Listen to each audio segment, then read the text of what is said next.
Welcome back to the PitStop podcast. Ladies and gentlemen, we have another special guest today. We do indeed. He has come over the road because he's been at the Formula E. Yeah. Oh, that was a long journey. That was the longest journey ever. It's Mr. Jake Hughes. Pleasure to be here. Thank you very much for joining us, man. I feel like I've made it. I'm finally on the PitStop podcast. It's so funny, man. That feels like we've made it to hear someone say that. That feels like we've made it. Because But you're growing quickly, you know, like a lot of people know about you.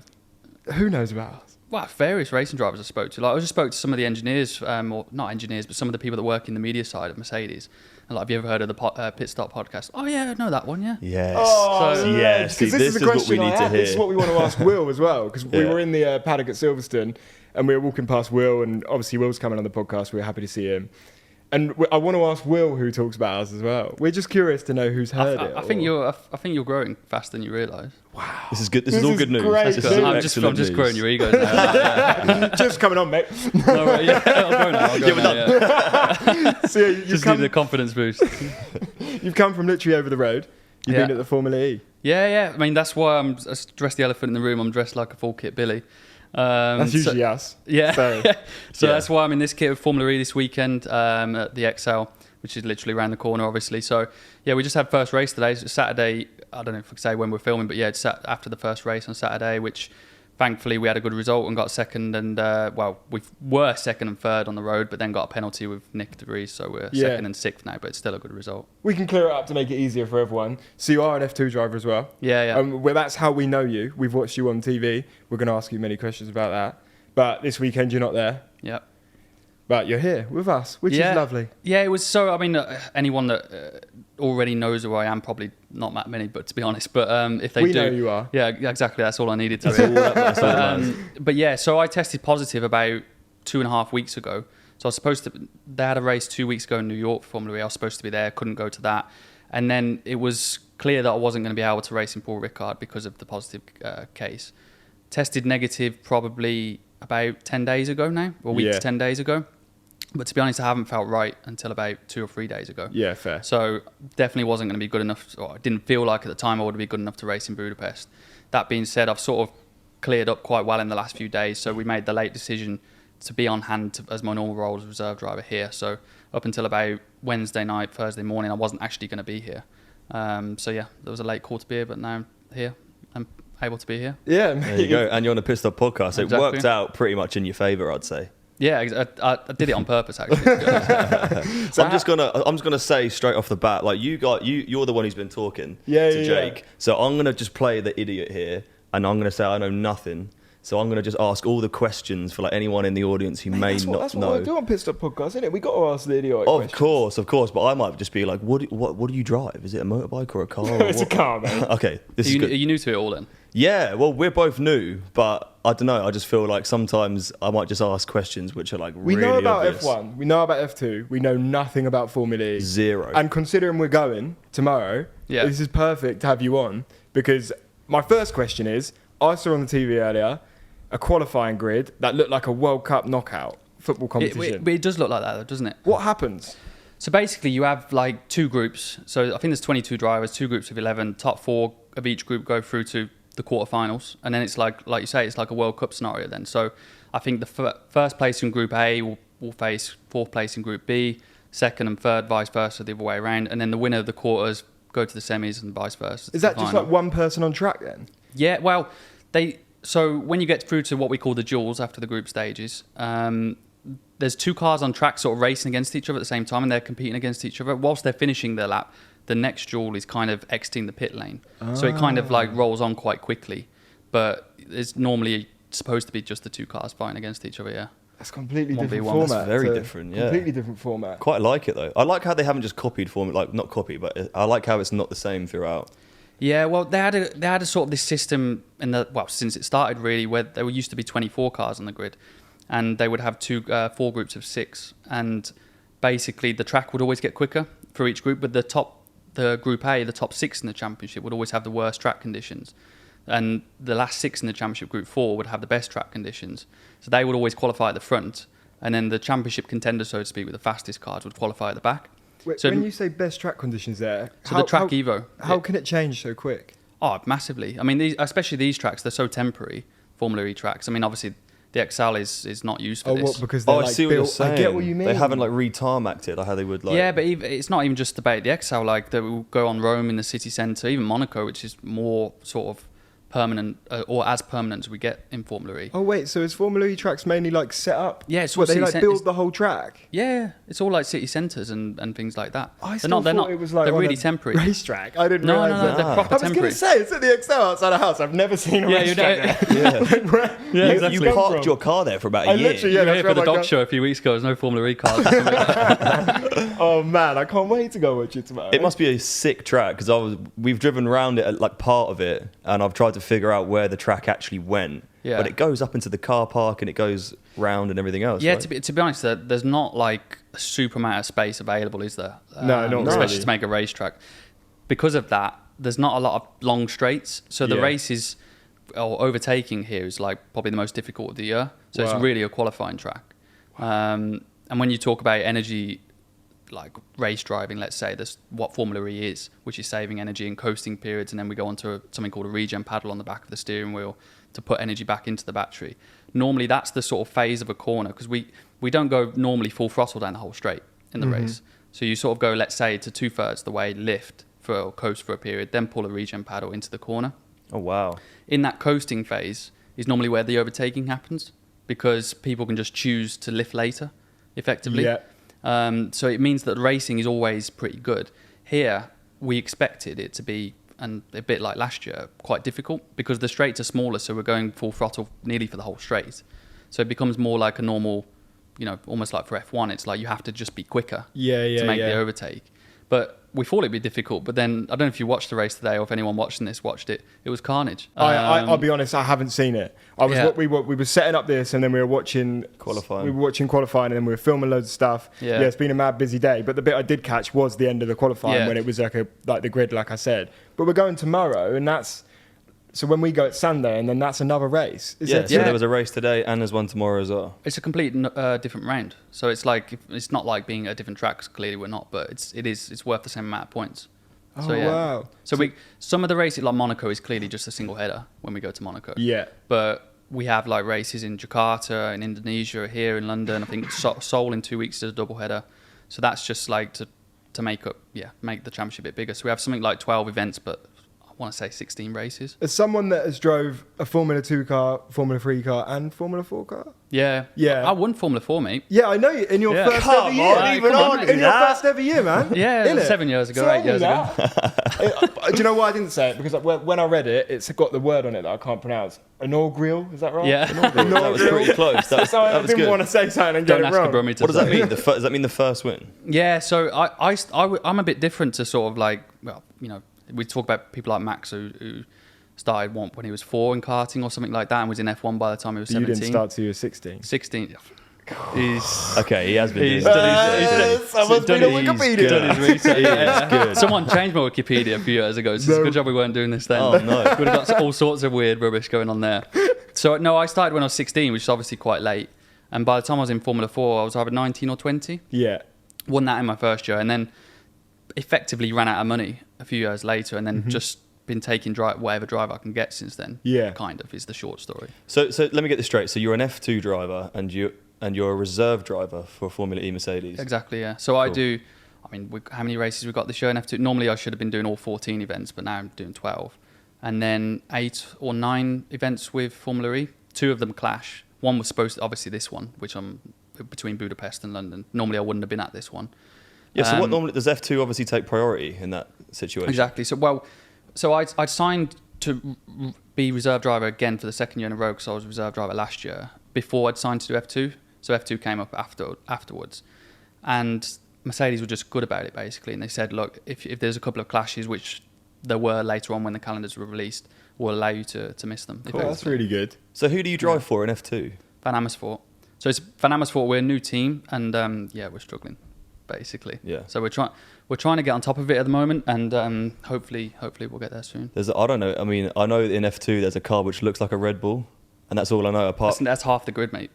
Really? Yeah, there's so many Red Really? Bull cars. Yeah, Really? There's like 6 or 7 juniors. What are the biggest sponsors and brands in F2? Like, what are the because so Red Bull, do they have their own team in F2? pretty No, much? all these drivers. I think there's Or are they just sponsored by Red Bull? yeah, or just juniors, or some of them I think might even fund the seat themselves, but just have the. This is something we have affiliation. no idea about. Like, so where does the money come from for an F2 team? Is it just someone rich Drivers. will make a team? Drivers. Yeah, it's like, isn't it self-funded or something like that? Yeah, so I mean, some teams these days can allow to bring extra sponsors on board or whatever, but generally it's the drivers that bring the money. Mate, it must cost so much money. 2 million What, a year, a season? F2, yeah. So genuinely, no, this is a serious question. If we do a GoFundMe and manage to raise £2 million, You could race. Oh, you need a license. I think you need No, at least an international B. not but- for us. You can race for PitStop. Oh yeah, actually, yeah. I didn't think about that. We've Yeah. always wanted our Oh yeah, racing yeah. team. If you made a good, yeah. If you made a good front up pit stop on the car, absolutely. Oh I'm my no joke. God. We've said about this as a joke. We could start like lower down, get someone worse than you,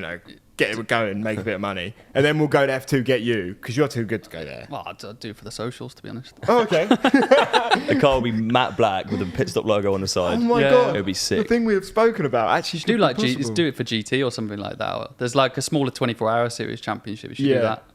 Yeah, true. We probably have chosen. Oh, that's what one Jack, of isn't it? Jack Aiken. Yeah, I'm good friends with Jack. Doesn't he do that? The GT 24 hours. He's at Spa this weekend. Yeah, Spa Yeah, I 24 saw this that. weekend. Yeah, Yeah, I think he he was qualified 4th actually because he was on the podcast. Yeah, wasn't he's he? Yeah, Legend he sat came right on a here. while back. Yeah, he was a nice guy. I like him. Yeah, Jack's a top bloke. Yeah. I'm going to let you down now. We did give him a PitStop hoodie. We haven't actually got one for you Oh. today.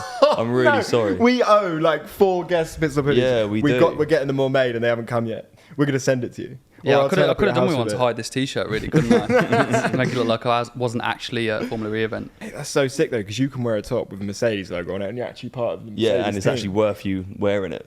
We just Yeah. buy them from the store. And even the ones we've got are Do out you, of think, date. do you think I could sell it? Yeah, probably. I'm not allowed. I guarantee you that I'm not allowed. But I Really? reckon I can make some good money out of it. Shouldn't be saying that. I should not be saying that. I'll give you a tenner for it. Yeah. No, we won't do that. Anyone from Mercedes watching, I'm definitely not doing that. No, we did a video about George Russell with the things. What was the trend? It was like George Russell's type, The type of guy, to, yeah, yeah. yeah. And we Type of did guy, it, yeah. and they liked it. And the next day, Mercedes put one up. So on our next pod, Do we you see the tweet after quali?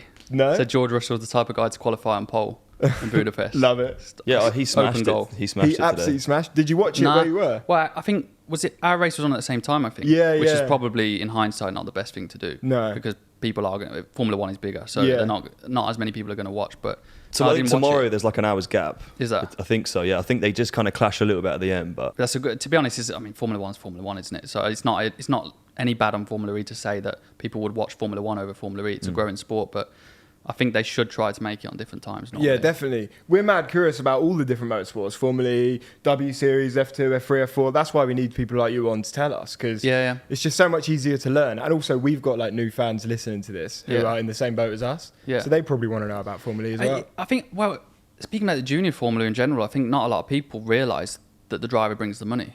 Basically, I had no idea. I thought Yeah. like a team or a sponsor would have the money and be like, oh, now we need to bring in the best driver so we can win. I knew there wasn't a sponsor, but I can't remember Ollie saying that it's like very self-funded in that kind of that way. Okay, well then that leads me to a question of, if you're an amazing driver and you go and put £2 million in, you compete that year, how do you make any money back?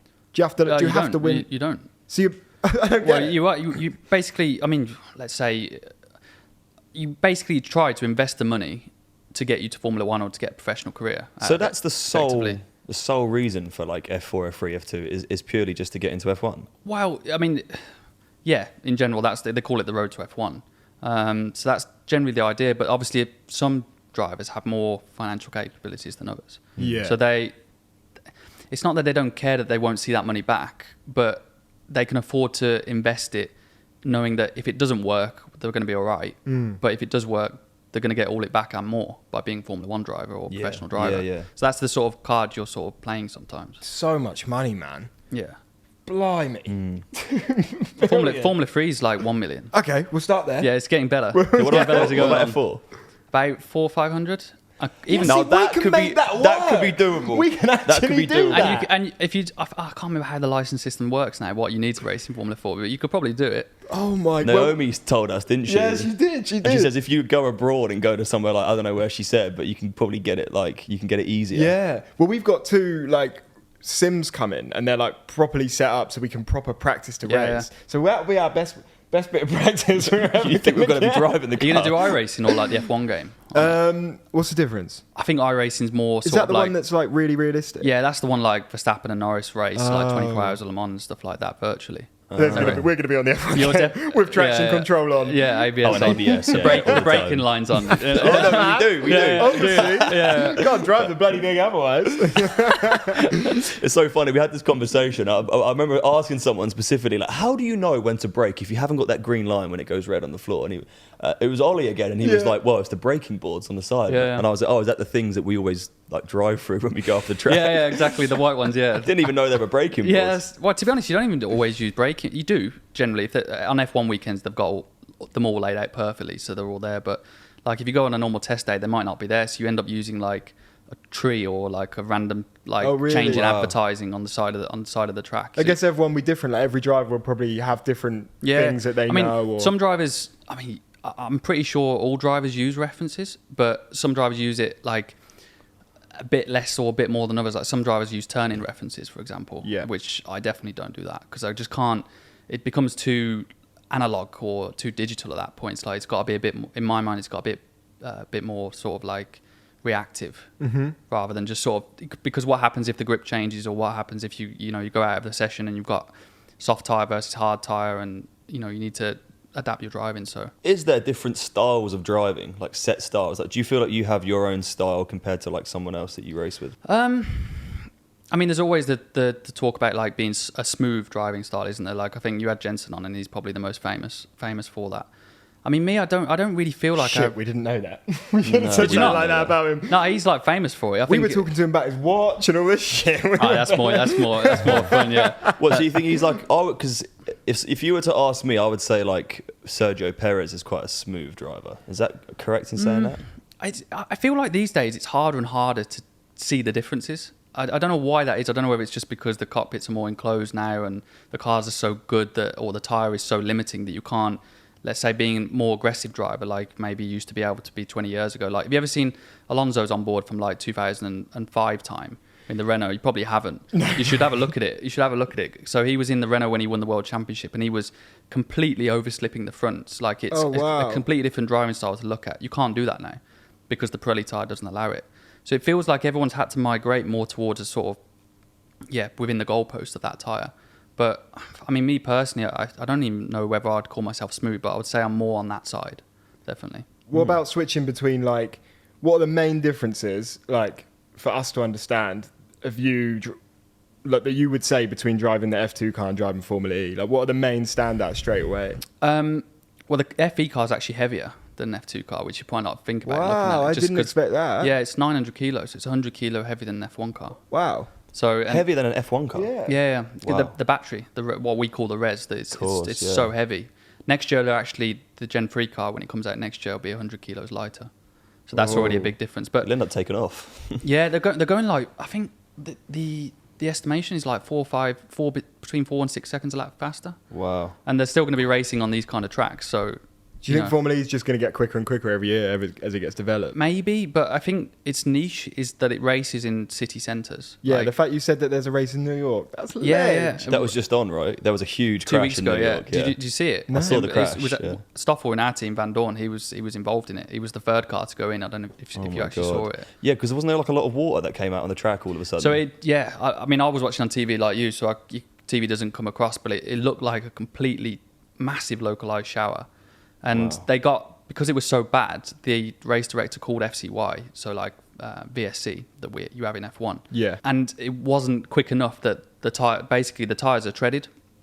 By the end of the race, they become a slick because they've been used so much. So when it rains, they had no grip. So they just went straight on. Oh I know they were the first sort of 3, 4, 5 cars that sort of were in the shower, as the FCY was called. Everyone behind, it was so localised that they actually hadn't hit the wall of water yet. Sounds weird, but it was that extreme. Was it a big part of that? Oh, have you not seen it? Like 4 or 5 cars, wasn't it? I'll watch that after this. I thought someone was going to be seriously injured when I first saw it. I was watching it live. Wow. And there's me thinking Stoffel, like Mercedes driver, involved. I'm thinking, hang on. Yeah. I'm normally the reserve driver. Like I should have been there this weekend. And I'm thinking, like if he's injured now, like that leaves the team a bit short. And there's me watching it at home just because I tested positive. Yeah. Mate, we find it so scary on TV watching these crashes because like we're new to it and we're aware of how quick they're going, and the safety changes, like they've added halos and that, like obviously it makes it safer. But I am going to ask you about Monaco because I was just going to say, have you seen mine in Monaco? Bro, we were Monaco watching it and we were question. like, oh my god, I was so worried. You actually did take off then. Yeah, I did. It Yeah. was very insane. impressive. I, Well, it got it some views on YouTube, definitely. Yeah. It's got a few mil on YouTube. I couldn't believe it. Didn't get any followers from it. Didn't get any followers from it, like. But it's, Can you like walk us through it? Because I want to know also like your mindset at the time and like just what you're thinking. so I was unsure. I was going to be close whether that was going to be my last lap or not of quali. We had a quick car, and I basically just decided on what I thought might be my last lap. That right, I'm going for it. I don't care if I crash. I mean, in the end, I did care that I crashed. But it was sort of, the lap was going well. I made a small mistake at exit the tunnel in the chicane and last like attempt there, and I knew it at the time. So I went through to back and nailed it. So I thought, right, I'm taking swimming pool flat. And I don't think anyone on the grid probably attempted it flat that day. I spoke to Marcus Armstrong afterwards, if you know, you probably know him. And he'd seen the crash and he said, let me guess, you tried it flat. And I went, yeah, it didn't work. But I basically I expected, bearing in mind that was the first time of the weekend I'd ever tried it flat. Mm-hmm. And I sort of expected a certain level of push from the car because I hadn't made the car pitch with a lift. So normally when you sort of lift, the weight transfer goes to the front and you pick up a bit of front grip or a bit of aero balance and the car turns in a bit more. So me going flat, I didn't expect to have that load transfer as much. So I sort of turned in just a little bit earlier, expecting to get a bit more understeer, and the car just turned in. Oh. And I was too tight to the inside wall then, and I was like, well, this is all like obviously in a split second. I either lift and lose the lap and maybe finish, God knows where, because everyone's improving, or just hope I skim that wall and get away with it. And it broke the end plate, which got stuck underneath the car, and the rest is history. Was it? I thought it was like a sausage curb or something that you hit, and that was the second part. So when you watch the video, it's easy to sort of look at it and go, well, I just like hit the curb and took off. Yeah, but because the camera angle changes, right? It was the left part that was the issue. So I'd basically turned in, clipped the Armco on the inside, but there's like this curb that's sort of adjacent to it, and it's very small, but it's like enough that the front wing just got wedged between the Armco and the curb, and it ripped it off, and the front wing just got stuck underneath the car then. Wow. So I just was like skateboard. So I just lost all my steering. So then went straight into the second part of the curb and into the wall. I've had a car crash when I was a kid, but like didn't see it coming. It was behind us. I don't know if you've had a car crash. I've been in one when I was younger, yeah. It came straight in front of us. I mean, everything's so quick, but do you have like a second to even think about what's going on? No, that's the thing. That's what I was going to say. Like, I was in the wall before I'd even realised what had happened. Like, bearing in mind, I don't know how fast we're going there. I want to say like about 120, 130 miles an hour. That's enough. Yeah, and it's hit the wall, on the curb, in the wall, on the exit like a skittle before you even know it. Yeah. And it's funny because it's not funny now actually, but when you watch it back, you see me. I've destroyed the car at this point. I had the big crash in the wall, and the car like side onto the camera coming into the second part of the swimming pool, and I'm trying to correct it. Oh. So you sort of see like I'm still in the mindset. Yeah. Like I can save it. But it's just like I've like destroyed the car's turned to dust, and you're like, like a couple of $100,000 worth of damage, and there's me thinking I could still save it. So I like that though. It's weird, like your instincts take over as a racing driver sometimes, and it all happens so quick. I didn't even take my hands off the wheel, which when I think back to it now, it was probably because of no power steering, right? Yeah, like that could have. Yeah, I think that snap your wrist. Yeah.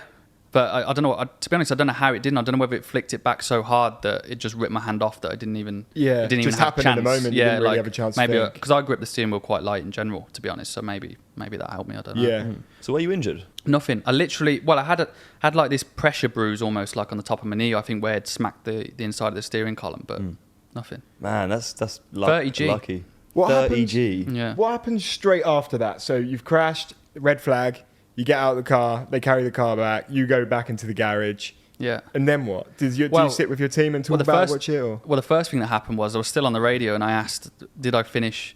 Where did I finish? Was my first question. Because I was sure that it wasn't going to be restarted. And I think at the time before I started the lap, I'd seen on the TV that I was like 4th in group or something like that.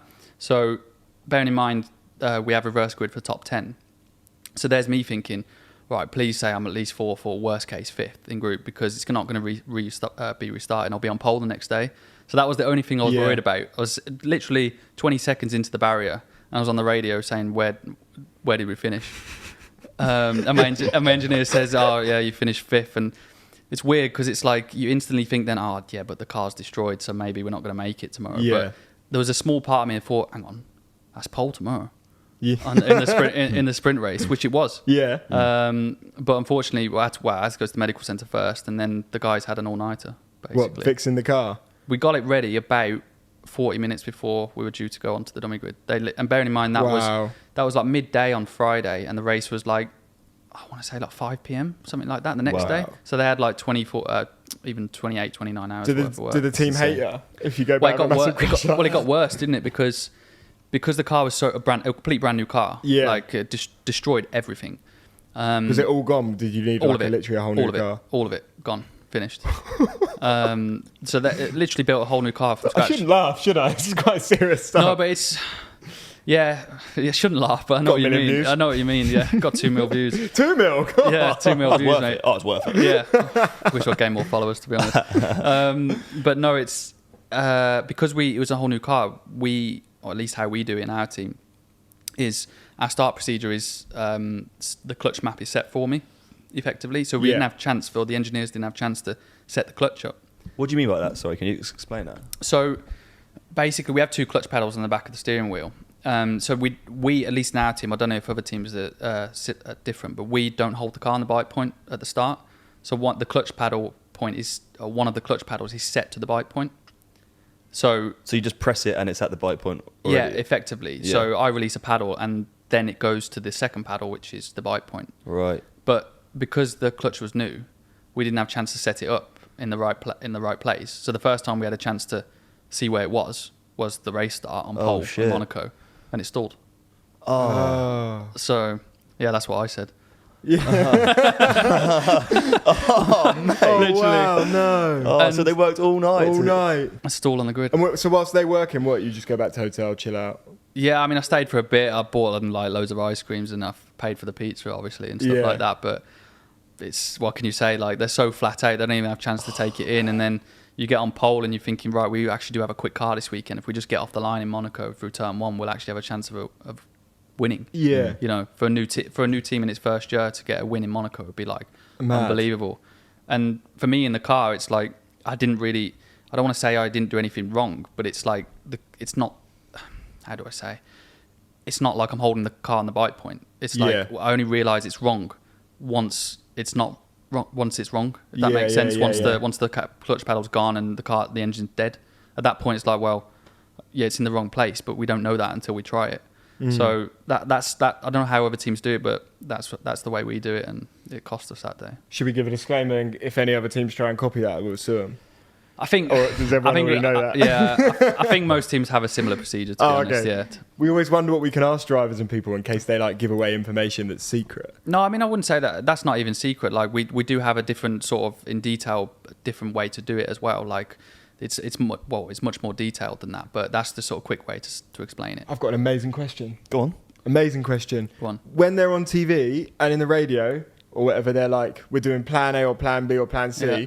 What on earth do these plans mean? What For F1, you will that mean? be like? Well, for anything, will that be like when they're pitting or? Well, for F2, it's a little bit, a bit more not set in stone, but we have one pit stop and we choose before the race whether we start on the hard tyre, the soft tyre, and we have to go to the other tyre. Okay. So it's kind of already set for us really, and we're kind of only really playing with a bit of tyre life, but also sort of overcuts versus undercuts. So let's say plan A could be that you pit on lap 7 when the pit window opens in F2 speak, and that you go on a longer stint on the prime tyre, the harder tyre. Plan B could be that the soft is working quite well, better than we expected in the first 6 laps. Normally we were planning to pit plan A lap 7, but now we're going to extend like to lap 12 or whatever, however long the soft tyres last. So they might say to the driver, right, plan B extending 4 or 5 laps. And at that point, we're just on the radio almost every lap saying how is the tyre, because if it drops off at that point, you can't afford it. Really drops off, like especially the soft tyre in F2 or the softer tyre that whatever weekend it is in F2, it's like seconds a lap. So you can't afford to get that 1 lap late. So you're literally if you're extending that stint because you want to overcut the guys who are pitted early, because it's different to F1 as well in the sense that we don't have tyre warmers. So in F1, they come out of the pits and they're on warm tyres. we come out of the pits and we're on cold tyres. Next year they don't though, do they? I don't know if it's next year or if it's... Yeah, it might be right, I know actually. that they're removing Yeah, it. they're getting rid of them, aren't they? Which is going to be really Well, weird. is that going to make a massive difference? Massive. Really? Enormous. What's that going to do? So imagine now, like, the outlap of a guy in F1 that's just pitted is now on new tyres, so he's going, in theory, quicker. The guy that he's racing is now on his in-lap on older tyres, so his outlap should be quicker than his in-lap. Yeah. So he makes up a bit of time there, and that's why they call it the undercut. Yeah. The overcut is the opposite. You go longer, and when you hope that, let's say you were behind a car and you were getting dirty air, he pits, you go longer, use the overcut because you've got inherent pace in the car, use the lap times to overcut him, pit later. But in F2, and then will be the case in F1, it's not that the overcut works more than the undercut sometimes, but you imagine it's the opposite now. So the outlap of the guys that are pitted are on stone cold tyres, whereas the guy that is doing the overcut is on an in-lap on hot tyres. Oh, so even though they're yeah. older, they're hotter. And how long will it take them on them when they come out on them tyres? You think to have it warm? 2 laps. You need it good too, and you Yeah. can't go like full throttle how you normally would because you No, just you spin out. overslip it, you'll lock up, you lose traction, yeah, and then your stint is like knocked on for like forever. Then I remember one of the first teams I joined with in GP3 said that a Pirelli tyre has like history from its moment it sets out the pit lane. So if you take the mick with it in its first lap or first 2 laps, it will be that way for its life almost. Oh. So it's quite hard to recover it effectively, especially if you're not stopping, which in a race you can't really afford to do. Like you can't just drive out the pits, realise you've overdone it 2 or 3 laps into the stint, right, let's box now, because that ruins your race, obviously. Yeah. So you will have to be careful with it. And you sort of see, because I think the tyre blankets have been brought down in temperature this year Have they? Yeah. for F1. Like Oh, maybe you're right. Maybe next year bringing the temperature down a bit more. And the year well, after I don't know. they're I going. actually think you might be right. Or they're going next year. Something like that. Yeah, it's something like that. It's something next year or the year after, I think. But I think they brought the blankets down in temperature a little bit this year. So you even hear them a little bit this year talking about like treat them carefully on the outlap.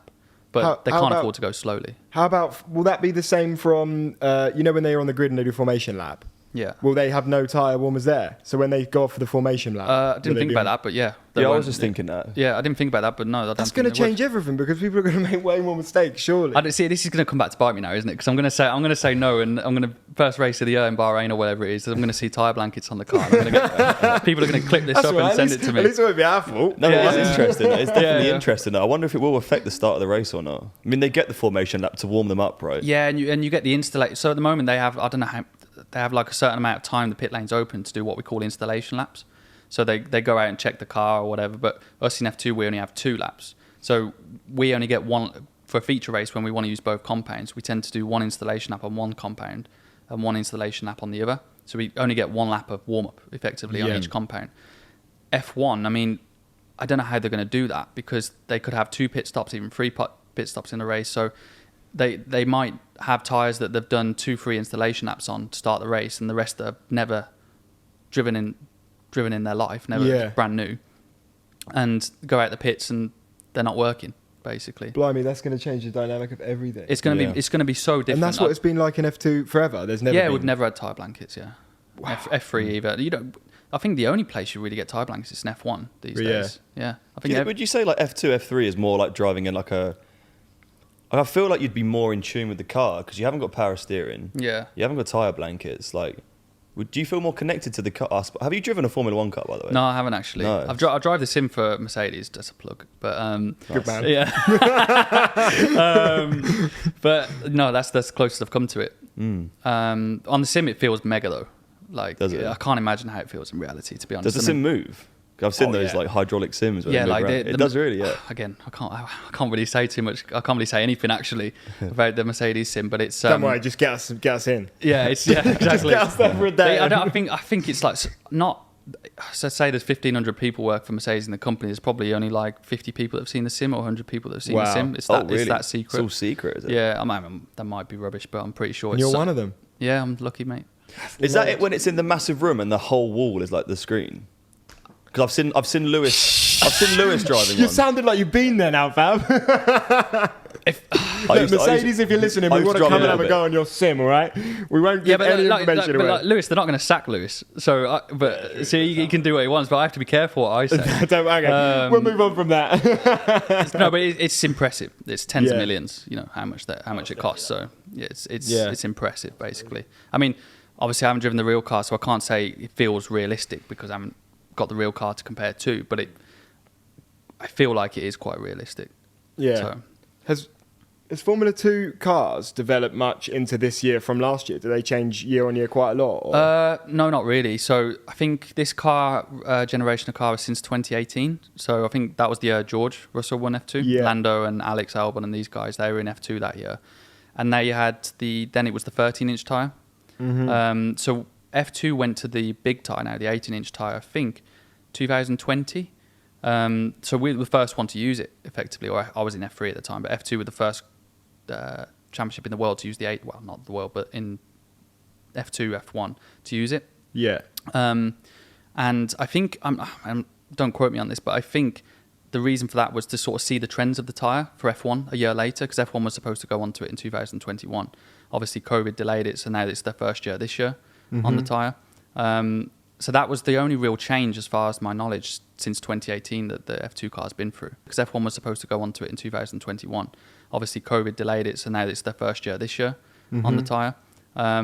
So that was the only real change, as far as my knowledge, since 2018 that the F2 car's been through. I didn't know the F2 cars were using the 18-inch tyres. Yeah, it's so different to drive. Like I never drove it with the 13-inch, but coming from F3 with the 13-inch to F2 with the 18-inch. I mean, obviously, there's so much difference anyway. It's a lot heavier. It's got more 200 horsepower more. It's a turbo and these kind of things, carbon brakes as well.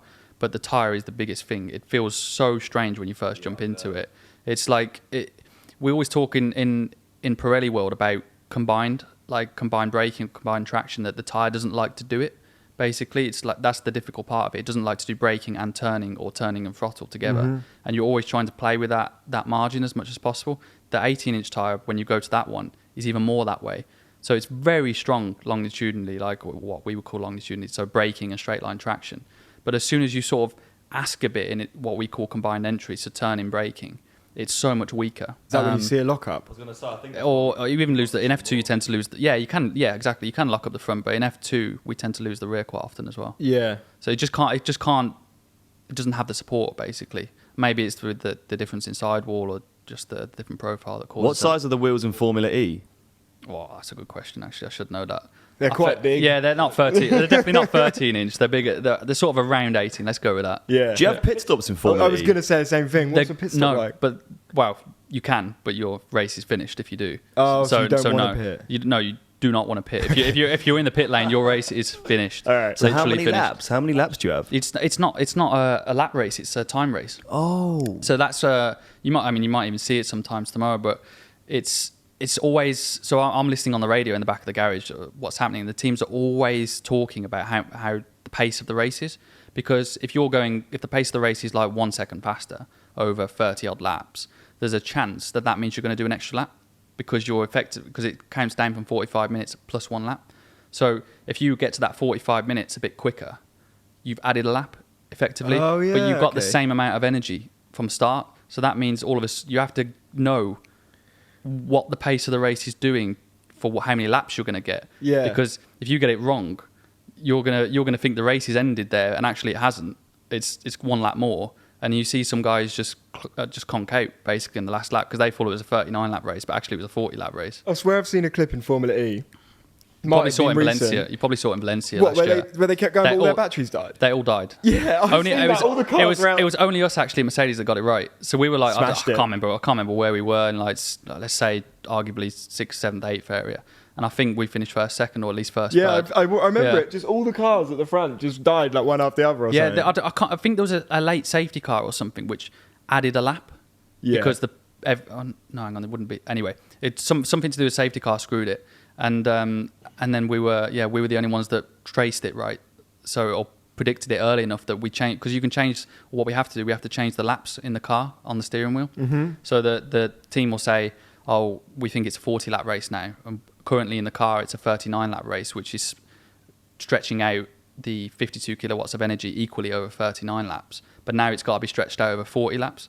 So that means you've actually got less energy per lap to use.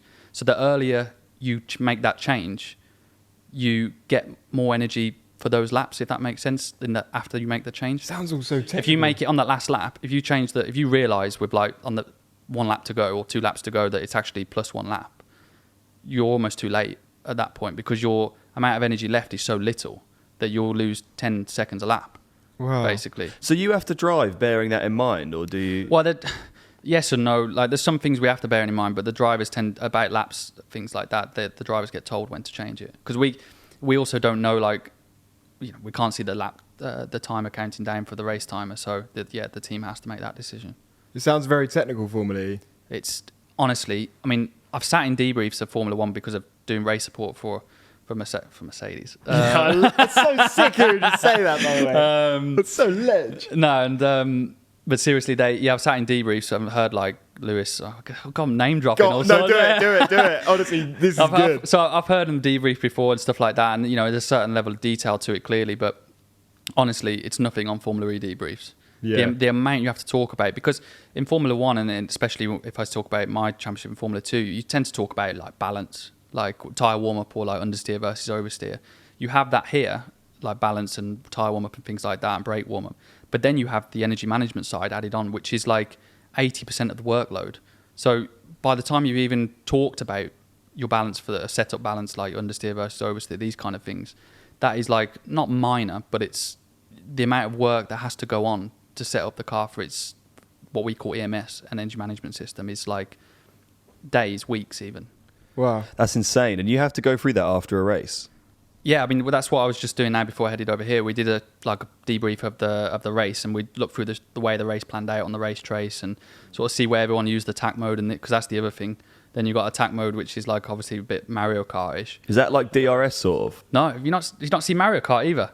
Mario Kart. Attack mode. Of course you've seen Mario Kart. Yeah, I've seen Mario Kart. Not seen attack mode? No, man. Explain. Oh, you're going to be in for a treat when you go tomorrow. Mate, we're buzzing. This is like the best VIP experience before going to it. I personally think you'll love Formula E. To be honest, if I was watching as a fan, I would really like to watch it because it's carnage, basically.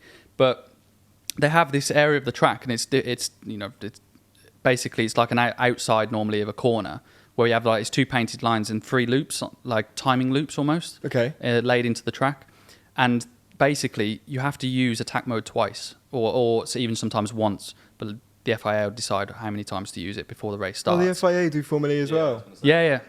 Okay. So typically what happens, let's say the FIA about an hour before the race will say, 2 times attack mode activations in the race, 4 minutes long.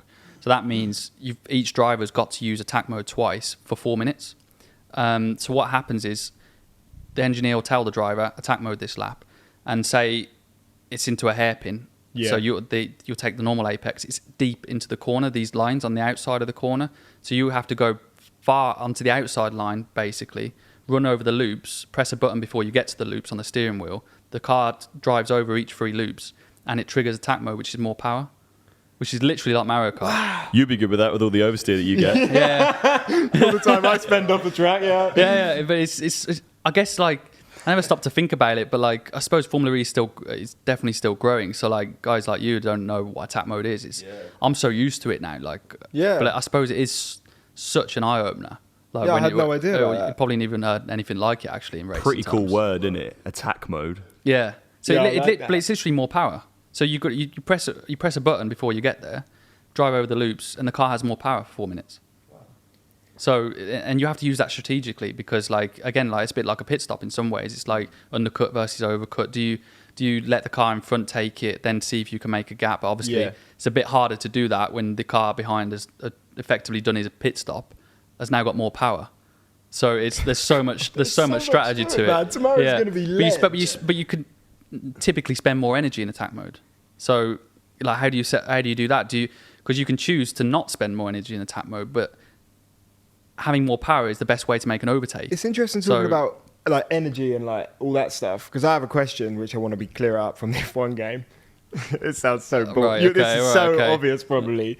But the first one is obviously the battery. Yeah. How does all this stuff work? In F1? ER, that's ERS. So is that when you brake? In F1? Yeah, that charges so when you it's brake? just how you use the battery.